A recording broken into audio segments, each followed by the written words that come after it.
I have to say, this is one of the most enjoyable laptops that I have reviewed recently. Introducing the ASUS ProArt StudioBook Pro 17. There's a lot of pros in the name, but bear with us here because even I have something to complain about the name. But however, codenamed the W700G2T, this is a 17-inch laptop made specifically for creators, 3D creators actually. But for my use case, I'm more towards those kind of video editing and photo editing kind of use. But nonetheless, I would still recommend you to watch this entire video because this laptop is magnificent.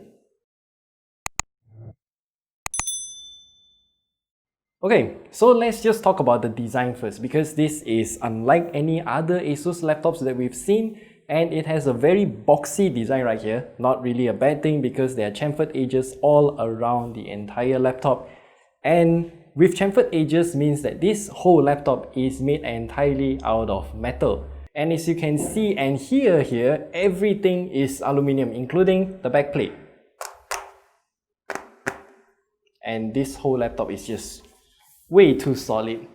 And then I had my first surprise when I opened the lid of this laptop, because when I open it like this for the first time, whenever I use a laptop, I didn't realize that this laptop can go beyond the usual standard angles and go up to nearly 180 degrees. Now, this is not really a big deal for most people, but for those who have a long body like me, you will want to use the laptop at a more extreme angle. And the screen of this laptop is just magnificent. It's not as good as the 50,000 ringgit laptop, but the color accuracy on this screen here is still very nice.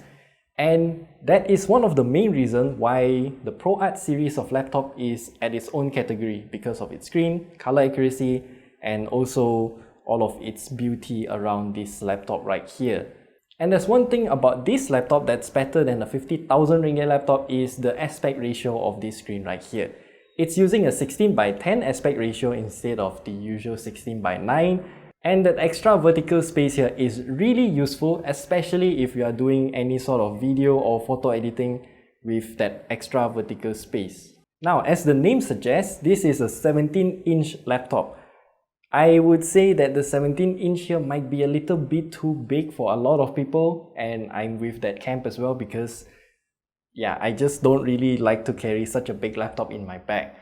And there's also a 15.6-inch version of this laptop right here, but I'm not sure if ASUS Malaysia is going to bring it into the market. It's there if you're looking into the ASUS global website, but not in the Malaysian's website. Now, looking at the keyboard right here, this is using a num-keyless layout right here, and overall typing experience is excellent. I really like to type on this keyboard, and one thing I realized is that there is some sort of angled texture on the arrow key cluster. It might not seem like a big deal, but this kind of texture actually tells me that my fingers are positioned on the arrow keys before I press it. It just kind of mitigates the amount of accidental presses when compared to any other laptops without these kind of textures. And this distinct angled texture also runs across the entire wrist rest area of this laptop right here. And within this palm rest area here, we also have the fingerprint scanner for easy login. And the trackpad, although it's not as big as any other laptops that we've seen, it still tracks very well, and it also has the number pad feature, which is why I would say not having a physical number pad on this keyboard is okay since they move it into the trackpad. So another thing that makes this laptop great is the ports. So on the right side of this laptop, you have two USB Type A ports, and then on the left side here, you got your standard barrel jack, Thunderbolt 3 port, and then one full-size HDMI port, another USB Type A port, and then a full-size SD card reader. I don't really care much about the speed, but having a physical full-size SD card reader is what I care the most. And another thing that I like here is that all of the Type A ports right here on this laptop is actually using USB 3.2 Gen 2. It can go up to a theoretical maximum of 10 gigabits per second, which I absolutely love, and the Thunderbolt 3 port is obviously going to do all of the high-speed transfers if you have a compatible device. And my only complaint here about the ports is the position, because the barrel jack for the power is placed at the middle part of the left side here. It should or at least better to be placed around the Kensington lot here, so it would be less obstructive even for airflow, because when you have the wire here, it just covers the entire exhaust vent here. And then we need to talk about the specs of the ProArt StudioBook Pro 17. So this laptop here comes with an Intel Core i7-9750H, NVIDIA Quadro T2000 with 4 gigs of VRAM, 16 gigs of system RAM, and also 512 gigs of NVMe SSD. Alright, so let me explain to you first. The ProArt series of laptops need reliability, which is why they're using an older generation of CPU, and that's not really much of an issue because older generation of hardware means that it's proven to be reliable, and hence, which is why the StudioBook is only using it right now. And the Quadro T2000 GPU here, I'm not going to talk much about it because it only helps you if you are doing some sort of intensive arithmetics like fluid dynamic simulation and all those kind of CAD or CAE type of workflow. So in our workflow of video editing and whatnot, the Quadro T2000 obviously can handle all of those tasks without any issues as well. But if you don't have enough RAM or storage, you can actually upgrade this laptop if you want to. And at the bottom here, there are just a few screws, pop them up, and then you can lift up the entire bottom panel without any issues. And then I was presented with a very clean layout motherboard. Inside here, we can see that there's another empty M.2 slot and also another empty RAM slot, which is just very nice, and we can upgrade it however we want.